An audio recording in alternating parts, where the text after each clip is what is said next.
Hello friends. तो आज हम यूनियन बजट का जैसे हम देख रहे थे, दो लेक्चर हमने ऑलरेडी कवर किया है और ये तीसरा और आखिरी लेक्चर है जिसमें हम बजट का जो बाकी मेन इंपॉर्टेंट पॉइंट्स है आपके एग्जाम पॉइंट ऑफ व्यू के लिए उसको हम देखेंगे।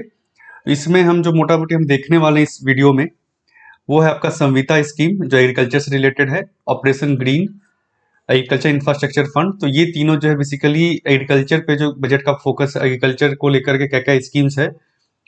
उसके अलावा स्किल इंडिया है, R&D पर इस एक फोकस है, स्किल इंडिया इसको लेकर कुछ स्कीम है। माइग्रेंट वर्कर के लिए बजट में रखा गया one nation one ration card scheme.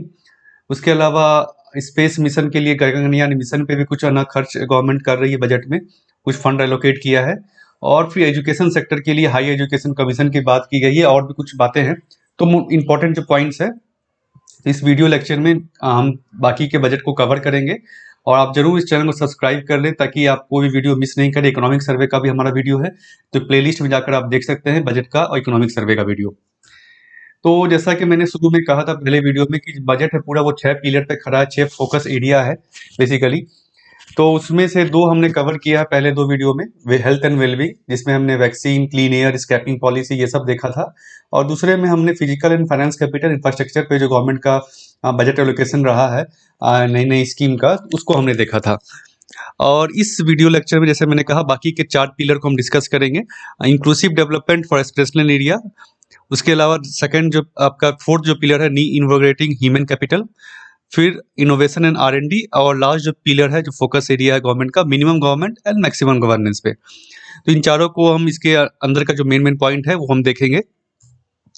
तो inclusive development for aspirational India में जो कवर करेंगे हम उसको एग्रीकल्चर रिलेटेड बजट का क्या है, फिशरीज, माइग्रेंट वर्कर, लेबरर्स और फाइनेंशियल इंक्लूजन।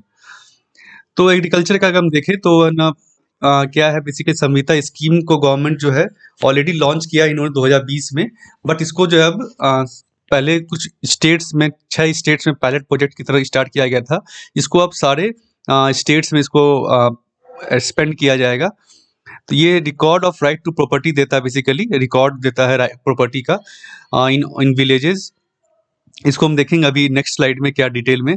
ऑपरेशन ग्रीन जो है, जो पहले आपने सुना होगा टॉप, ये जो बेसिकली था टोमेटो, ओनियन और पोटैटो के लिए गवर्नमेंट ने पहले स्टार्ट किया था स्कीम। इसमें क्या था कि जो प्राइस जो है उसका स्टेबलाइज रहे बेसिकली टमाटर, ओनियन और पोटैटो का मार्केट में। तो उसके लिए कुछ ना इसमें स्कीम्स में था कि फार्मर्स को दिया जाएगा इंसेंटिव, और जो कंज्यूमर सप्लाई चेन है उसको स्ट्रेंथन किया जाएगा ताकि जो वेयर हाउसिंग होगी ताकि प्राइस जो स्टेबल रहे इसका। तो इस स्कीम को अब बेसिकली सारे जो 22 पेरिसेबल प्रोडक्ट्स को और इसमें इसके अंदर लाया जाएगा इस स्कीम के अंदर में। नेक्स्ट जो आपका है एग्रीकल्चर इंफ्रास्ट्रक्चर फंड है, इसको जो है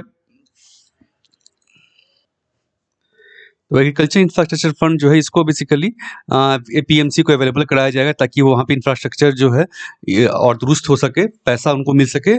तो APMC आपने देखा होगा अभी न्यूज़ में, फार्मर प्रोटेस्ट में एग्रीकल्चर प्रोड्यूस मार्केटिंग कमेटी, जो मंडी जिसे कहा जाता है लोकल लैंग्वेज में, तो उसको फंड दिया जाएगा, फंड अवेलेबल कराया जाएगा ताकि उसको और इंफ्रास्ट्रक्चर वहाँ मजबूत हो सके।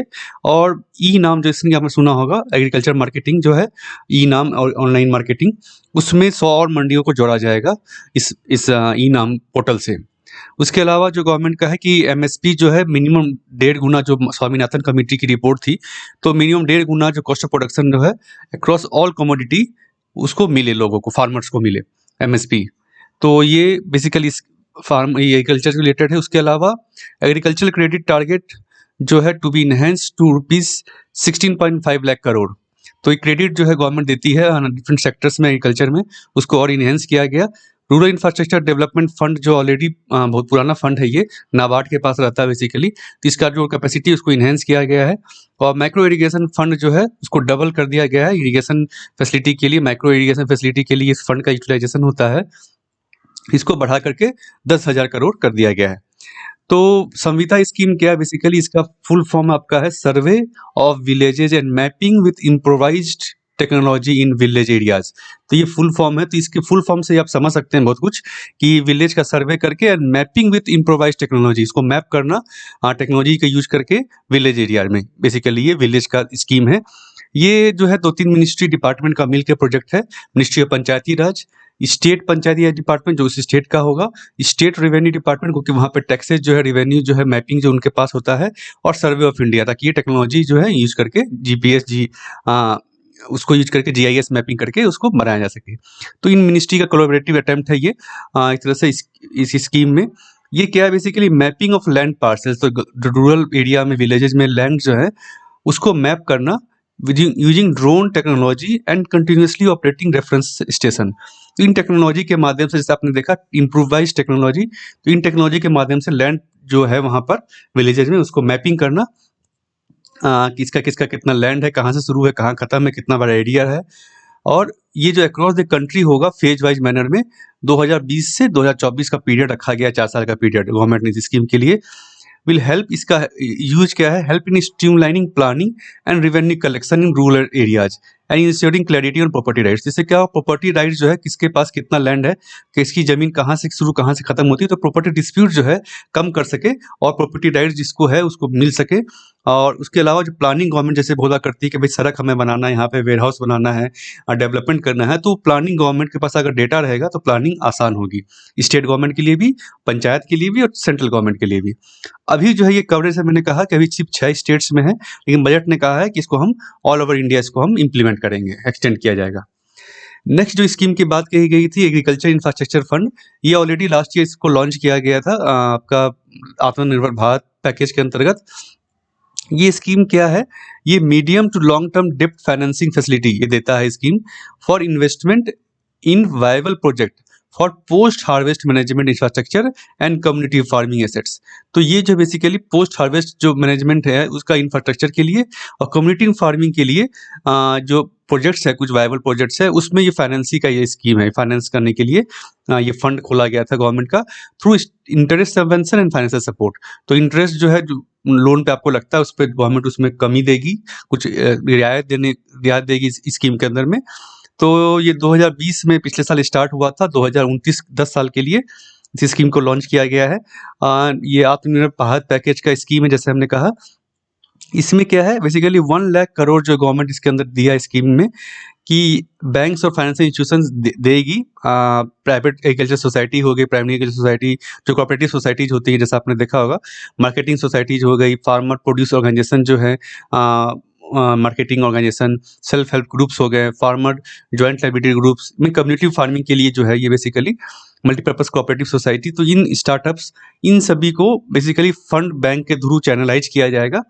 किस लिए कि इन इंफ्रास्ट्रक्चर को डेवलप करने के लिए उनके पास अगर प्रोजेक्ट है तो उसको फंडिंग करने के लिए ये फंड की यूटिलाइजेशन होगा। इसके अलावा इंटरेस्ट सबवेंशन है, लोन जो है वो इंटरेस्ट उसमें ना कुछ सबवेंशन किया जाएगा पेमेंट टर्म्स में, इसमें कुछ कंडीशंस है, इतने तक के लोन के लिए होगा ये। नेक्स्ट जो आपका स्कीम की बात की गई इसमें रूरल इंफ्रास्ट्रक्चर डेवलपमेंट फंड, ये पुराना फंड है, ये बेसिकली 95-96 गवर्नमेंट ने बनाया था कि रूरल इंफ्रास्ट्रक्चर जो प्रोजेक्ट्स उस समय चल रहे थे उसके बाद जो चले उसको फंडिंग की आवश्यकता जब पड़ेगी तो ये फंड के थ्रू उसको फंड दिया जाएगा उसमें। ये बेसिकली नाबार्ड जो है अपना एग्रीकल्चर ये बैंक जो एक तरह से national bank for agriculture and rural development, इसके अंदर ये आता है, ये मैनेज करता है इस फंड को। ऑब्जेक्टिव जो फंड का जैसे मैंने कहा provide loans to state government and state own corporation, तो स्टेट गवर्नमेंट स्टेट कॉर्पोरेशन को लोन दिया जाता है इस फंड को यूज करके, ताकि वो जो ऑनगोइंग रूरल इंफ्रास्ट्रक्चर प्रोजेक्ट्स हैं, चाहे वो फार्मिंग से रिलेटेड हो, रूरल इंफ्रास्ट्रक्चर हो, उसको कंप्लीट किया जा सके। इस फंड, अगर फंड की कमी है तो इस फंड को उनको दिया जाएगा। अब बात करते हैं माइग्रेंट वर्कर और लेबर के लिए बजट में क्या रखा गया है। तो एक है one nation one ration card, already जो स्टार्ट किया गया प्रोजेक्ट, इसको इम्प्लीमेंटेशन ऑलरेडी है, 32 states union territory already cover हो चुके हैं, 4 जो बचे हुए हैं उसको नेक्स्ट कुछ महीनों में कवर किया जाएगा इस स्कीम के अंतर्गत। इससे क्या फायदा होगा कि भाई आप जो माइग्रेंट वर्कर होते हैं बेसिकली आप देखते होंगे कि एक स्टेट में उनका राशन कार्ड होता है या रेसिडेंस होता है, सर्टिफिकेट होता है उनके पास, लेकिन वो किसी दूसरे स्टेट में जाकर काम करते हैं। इस केस में उनके पास जो पीडीएस का जो बेनिफिट है वो नहीं मिल पाता है, क्योंकि यहाँ का राशन कार्ड उनके पास होता नहीं है, और यहाँ वो राशन कार्ड ले नहीं पाते क्योंकि उनके पास एक अस्थायी आवास नहीं होता है, प्रूफ नहीं होता है, डॉक्यूमेंट्स नहीं होते हैं।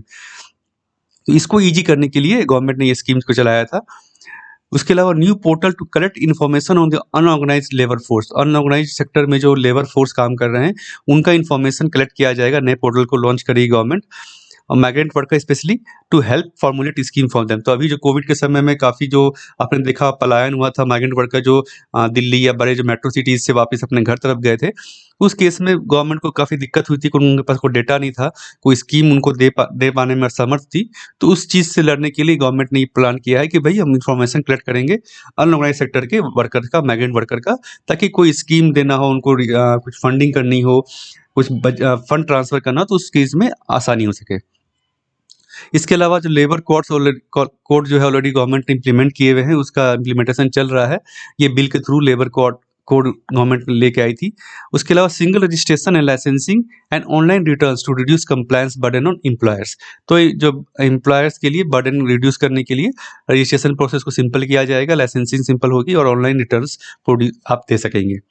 लेबर कोड की जैसे बात की मैंने, लेबर कोड जो था बेसिकली पहले क्या था कि बहुत सारे कानून अभी भी हैं लेबर रिलेटेड और एम्प्लॉयर रिलेटेड जो है, तो उसको गवर्नमेंट ने क्या किया कि भाई जो पुराने कानून हो चुके हैं जिनका कोई रेलिवेंस नहीं है, उन कानूनों को हटाया, कुछ कानूनों को। उसके अलावा जो कानून थे उनको एक संग्रह कर लिया, एक कैटेगराइज कर दिया, कुछ 4 लेबर कोड बना दिए कि ताकि आपको ज़्यादा कुछ कानून रेफर नहीं करना पड़े। कोई भी आपको एम्प्लॉयर को बिजनेस खोलना है तो बहुत दिक्कत होती थी कि उनको बहुत सारे कानून का कंप्लायंस करना होता था। तो अभी उन्होंने 4 लेबर कोड में उसको बाँट दिया है। वेज से रिलेटेड जितने भी एक्ट थे, मिनिमम वेजेस जैसे एक्ट हो गया, तो उनको एक लेबर कोड वेज कोड में डाल दिया। सोशल सिक्योरिटी से रिलेटेड जैसे ईपीएफ एसिक का रिलेटेड जो कानून थे, उनको एक सोशल सिक्योरिटी कोड बना के उसके अंदर डाल दिया एक्ट को। Occupational safety, health and working condition का जो कोड बनाया, जिसमें इससे रिलेटेड जो कानून थे, जो रेलिवेंट कानून हैं, उनको इसके अंदर डाल दिया। और इंडस्ट्रियल रिलेशन कोड जो जिसमें स्ट्राइक्स और जो मैनेजमेंट रिलेशन है, worker management relation, trade unions, उसको इसके अंदर डाल दिया। तो इससे क्या हुआ, जो एम्प्लॉयर किसी को बिजनेस खोलना है, बिजनेस को और ईजी किया गया ताकि आपको ज़्यादा कानून को रेफर नहीं करना पड़े। नेक्स्ट जो है आपका फाइनेंशियल इंक्लूजन पे फोकस है गवर्नमेंट का। इसमें स्टैंड अप इंडिया स्कीम की बात कही गई है। इसमें क्या किया कि इसको और अच्छा किया गया स्कीम को। इसमें जो मार्जिन रिक्वायरमेंट होता था मनी का, आपको लोन लेने के लिए, वो घटा के 15% कर दिया गया। And to include loans for allied agriculture activity, तो एलाइड एग्रीकल्चर एक्टिविटी के लिए पहले इसके अंदर लोन लेना मुश्किल था, उसको भी अब अलाउ कर दिया गया है। और एमएसएमई सेक्टर के लिए भी बेसिकली फंड रखा गया 15,700 करोड़, जो कि पिछले साल के मुकाबले अगर देखा जाए तो डबल है। इस साल दिया गया फंड, तो एमएसएमई सेक्टर को और ग्रोथ करने का मौका मिलेगा। तो स्टैंड अप इंडिया स्कीम जो पुरानी स्कीम 2016 में, आई थिंक 17 में गवर्नमेंट ने स्टार्ट किया था। इसमें क्या है कि जो शेड्यूल कास्ट, शेड्यूल ट्राइब्स और वीमेन जो हैं, उनको लोन गवर्नमेंट देगी कंसेशनल रेट पे between 10 lakh to 1 crore based on requirement, ताकि वो कुछ बिजनेस शुरू करना चाहते हैं, एंटरप्रेन्योरशिप करना चाहते हैं, तो उसको उनको फायदा मिल सके, उनको पैसा मिल सके। Promote entrepreneurship among them. Next जो थर्ड पिलर हमने देखा, फोर्थ पिलर जो है री इन्वोग्रेटिंग ह्यूमन कैपिटल। इसके अंदर गवर्नमेंट ने बजट में क्या क्या रखा है, किस किस सेक्टर पे है? School education, higher education, schedule caste and schedule tribes welfare and skilling पे। तो इसमें जो schedule caste, schedule tribe welfare, basically इसमें ना पोस्ट मैट्रिक स्कॉलरशिप जो स्कीम है उसके बारे में बात की गई है। तो स्कूल एजुकेशन की बात करें हम, तो सैनिक स्कूल जो आपने देखा होगा, बहुत सारे जगह पे सैनिक स्कूल है, तो 100 नए सैनिक स्कूल और खोले जाएंगे एनजीओ के पार्टनरशिप में। उसके अलावा 15,000 स्कूल्स में जो नेशनल एजुकेशन पॉलिसी गवर्नमेंट लेके आई है पिछले साल, पिछले साल आई थिंक, तो वो इम्प्लीमेंट किया जाएगा इन 15,000 स्कूल में, और will be implemented to make them exemplary in their regions. तो इस एजुकेशन पॉलिसी को इम्प्लीमेंट किया जाएगा। हाई एजुकेशन की बात करें तो सेंट्रल यूनिवर्सिटी लेह में, लद्दाख में जो इस्टेब्लिश की जाएगी। एक high education commission government already बहुत दिनों से इसका चल रहा है, इसको सेटअप किया जाएगा और उसके ग्रांट दिया जाएगा to create umbrella structure for better synergy amongst various research institutes, universities and college. तो रिसर्च पे भी गवर्नमेंट का फोकस है कि भाई ग्रांट दे करके एक अम्ब्रेला स्ट्रक्चर, ताकि जो अलग अलग रिसर्च इंस्टीट्यूट चल रहे हैं उनके ऊपर सिनर्जी हो सके और रिसर्च जो है अच्छे से हो सके और डिफरेंट इंस्टीट्यूट उस चीज़ में जुड़ सके। तो उसी का एक और जो स्लाइड है मैंने रखा है इस पे। तो हाई एजुकेशन जो है, इसके अंदर बेसिकली 4 अलग अलग वर्टिकल्स होंगे, जो कि एक होगा स्टैंडर्ड सेटिंग करने के लिए, जो स्टैंडर्ड जो पढ़ाई का उसको उसके बारे में रेगुलेशन देगा, उसके बारे में सजेशन देगा। एक्रेडिटेशन के लिए एक अलग है ना, जैसे भी अलग अलग इंस्टीट्यूट है तो उसको उसी के अंदर में एक अलग वर्टिकल बनाया जाएगा जो एक्रेडिटेशन करेगा कॉलेजेस का, मतलब रैंकिंग करेगा एक रेगुलेशन के लिए। और चौथा जो फंडिंग उनके लिए हाई एजुकेशन इंस्टीट्यूट को अगर चाहिए तो उसके लिए फंडिंग का इंतजाम कैसे किया जाए, उसके लिए एक अलग वर्टिकल होगा। तो ये मैंने कहा ग्रांट दिया जाएगा रिसर्च करने के लिए ले के लिए में यूनिवर्सिटी। उसके अलावा national professional standards for teachers, तो टीचर्स को भी कैसे ट्रेन किया जाए, उनका स्टैंडर्ड बढ़ाया जाए, ताकि पढ़ाई स्कूल्स कॉलेजेस में बहुत बार आप देखते हैं कि स्पेशली स्कूल लेवल पर जो गवर्नमेंट स्कूल में पढ़ाई अच्छी नहीं है तो टीचर्स का स्टैंडर्ड अच्छा नहीं होता है, ट्रेनिंग उनकी नहीं हो पाती बहुत बार बीच में। तो उस चीज़ को कैसे इम्प्रोवाइज़ किया जाए, तो उसके लिए प्रोफेशनल स्टैंडर्ड गवर्नमेंट इम्प्लीमेंट करेगी। और unique indigenous toy based pedagogy for all levels of school education, तो टॉय बेस्ड पेडागोगी जो है पढ़ाई के तरीका जो है इसको थोड़ा रखा जाए स्कूल एजुकेशन में।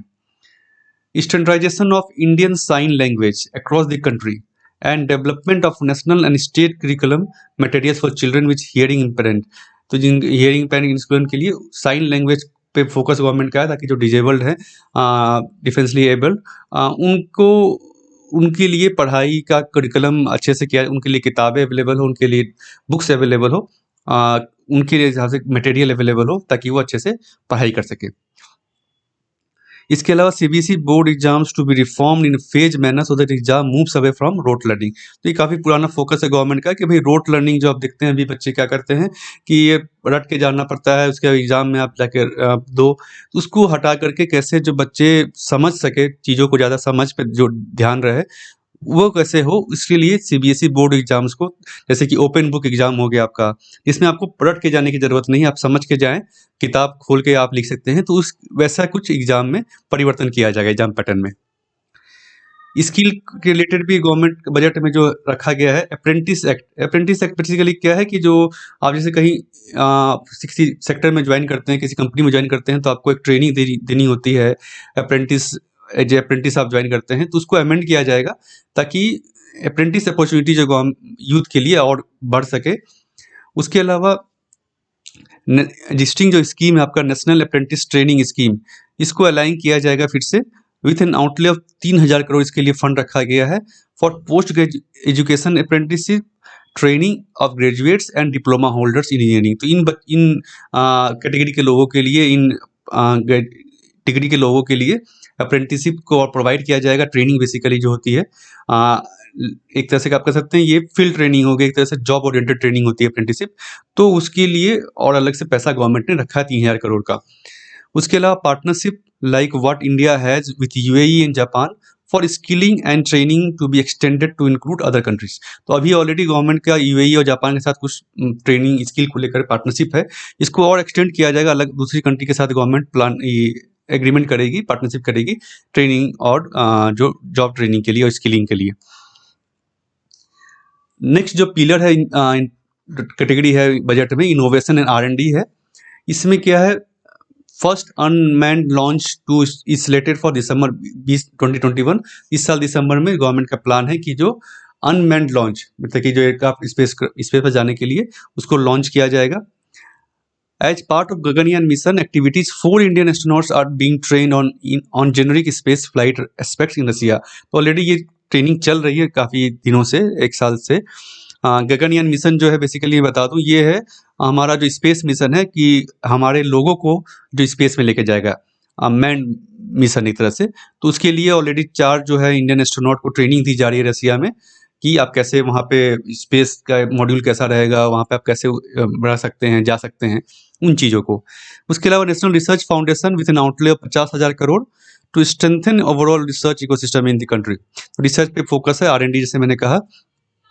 Deep ocean mission government launch करेगी, 4,000 करोड़ रुपए उसके लिए एलोकेट किया बजट ने to cover deep ocean survey exploration and conserve deep sea biodiversity, तो डीप सी मिशन जो है ऑलरेडी बहुत सारे देशों ने किया है, जो बायोडाइवर्सिटी हमारे नीचे में समुद्र के अंदर में गहरे तत्व में उसको सर्वे करना ओशियन को, क्योंकि बहुत सारे वहाँ पे आप देखते होंगे जैसे कि सुनामी हो गया, अर्थक्वेक हो गया, वहाँ का डाइवर्सिटी अलग है, वहाँ का ज्योग्राफी अलग है, तो उसको स्टडी करने के लिए इस मिशन को गवर्नमेंट लॉन्च करेगी। इसके अलावा न्यू स्पेस इंडिया लिमिटेड जो पीएसयू है अंदर डिपार्टमेंट ऑफ स्पेस, वो लॉन्च करेगा PSLV CS51 जो कि अमेजोनिया सैटेलाइट को लेके जाएगा ब्राज़ील से। तो ये अमेजोनिया सैटेलाइट बेसिकली अमेजन जो फॉरेस्ट है वहाँ ब्राज़ील में उसको स्टडी करने के लिए है और इकोसिस्टम को स्टडी करने के लिए बनाया गया है। इसके अलावा financial incentive for digital payment promote करने के लिए गवर्नमेंट 15,000 करोड़ का जो 1,500 करोड़ का फाइनेंशियल इंसेंटिव देगी ताकि डिजिटल पेमेंट और बढ़ सके लोगों में। और national language translation mission government launch कर रही है, ताकि जो गवर्नमेंट गवर्नेंस और पॉलिसी रिलेटेड जितने भी नॉलेज है, रिपोजिटरी है, गवर्नमेंट का आर्काइव्स है, उसको मल्टीपल लैंग्वेज, जो भारत में अलग अलग लैंग्वेज है, लोग जो बोलते हैं, उनको उनमें ट्रांसलेट किया जा सके, इंटरनेट पर रखा जा सके, ताकि ज़्यादा से ज़्यादा लोग उसको समझ सके और देख सके। और आखिरी जो बजट का फोकस है, पिलर है, वो है मिनिमम गवर्नमेंट मैक्सिमम गवर्नेंस। इसके अंदर क्या है, रिफॉर्म्स इन ट्राइब्यूनल्स में रिफॉर्म्स किया जाएगा, ताकि जस्टिस जो है जल्दी से जल्दी जो डिसीजन मेकिंग हो सके। National commission for allied health care professional already चल रहा है, to ensure transparent and efficient regulation of 56 allied health care professionals. Allied health care हो गया आपका, जो है ना जुड़े हुए हेल्थ केयर प्रोफेशनल है, तो उनके लिए ऑलरेडी ये चल रहा है। National nursing and midwifery commission bill, ये इंट्रोड्यूस किया गया है for same in nursing profession के लिए। और डिजिटल सेंसस, जैसा आप जानते हैं, हर 10 साल में भारत में सेंसस होता है। तो 2021 जो है, 2011 में पिछली बार हुआ था, अब 2021 में होने का प्रोविजन है। लेकिन कोविड को लेकर के और जो सिचुएशन है उसको लेकर के गवर्नमेंट ने तय किया कि डिजिटल सेंसस हम करेंगे इस बार, पहली बार। तो इसके लिए कुछ फंड एलोकेट किए गवर्नमेंट ने। इसके अलावा गवर्नमेंट ऑफ गोवा के लिए कुछ ग्रांट एलोकेट किया है 300 करोड़ का, ताकि वो जो डायमंड जुबली सेलिब्रेशन होगा, स्टेट का लिबरेशन हुआ था आपका पोर्तुगीज से, तो उसका डायमंड जुबली सेलिब्रेशन के लिए 300 करोड़ रुपए रखे गए हैं। तो ये मोटा मोटी आज ये बजट का जो मेन पॉइंट्स है यही है। इसके अलावा जो मेजर्स हैं वो फिजिकल है, कितने किस सेक्टर में कितने पैसे दिए गए, तो वो आपके एग्जाम पॉइंट ऑफ व्यू से इंपॉर्टेंट नहीं है। और इसमें जो जो स्कीम की बात कही गई उसको जैसे मैंने डिस्क्राइब किया है, तो उन स्कीम को जरूर आप देखें, उन प्लेसेस को आप देखें। जैसे गोवा की भी बात कही गई है, तो गोवा का हिस्ट्री को जरूर आप पढ़ें, ताकि एग्जाम में जो इससे रिलेटेड क्वेश्चंस आ सकते हैं, चाहे वो प्रीलिम्स हो या मेंस हो। तो बजट को आप ओवरऑल जो भी टर्म्स यूज हुए हैं, स्कीम्स यूज हुई है, उसको आप जरूर एक बार फिर से उसके रिलेटेड नोट्स बना लें। तो फ्रेंड्स, ये था वीडियो। अगर आपको चैनल अच्छा लगा वीडियो, तो जरूर सब्सक्राइब करें चैनल को, बेल नोटिफिकेशन दबाएं, और इस वीडियो को लाइक करें, शेयर करें अपने फ्रेंड्स के साथ।